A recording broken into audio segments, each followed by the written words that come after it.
So what I'm going to do for you is I'm going to show you a box, and I'm going to show you all the different ways that the bulbs can be altered and the switches can be switched. And from that, you're going to have the thrill of trying to figure out what's going on. So in this case, all right, so I'm going to start.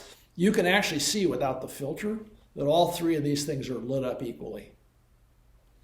I'm going to unscrew this guy, and everybody goes out. I'm going to unscrew this guy, and everybody goes out. I'm going to unscrew this guy, and everybody goes out. So that should give you enough information to be able to come up with a general layout of how the resistors are connected to one another.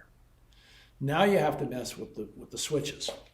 So both one of the switches is off,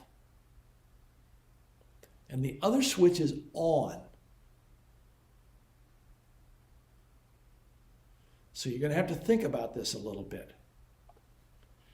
I'm going to take the switch that's on and I'm going to turn it off. And everything goes out. With everything out, I'm going to take the switch that's off and turn it on. And when I do, one of the light bulbs goes on. And the other two don't. There's no trickle going through them at all.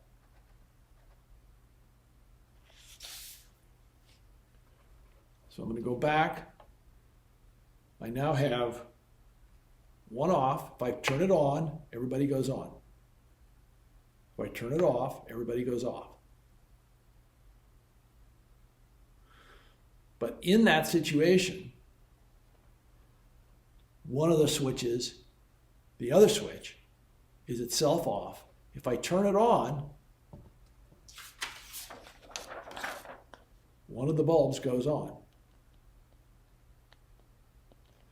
With that bulb on, if I turn the switch that originally turned everything off, if I turn it on, it doesn't do anything.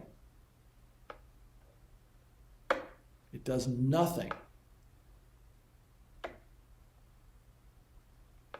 So apparently, when one of the switches is on, the other switch gets cut out of the circuit completely somehow.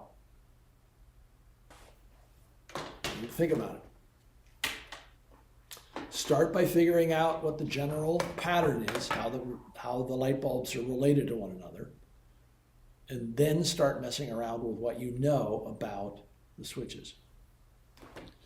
This, by the way, is board 5.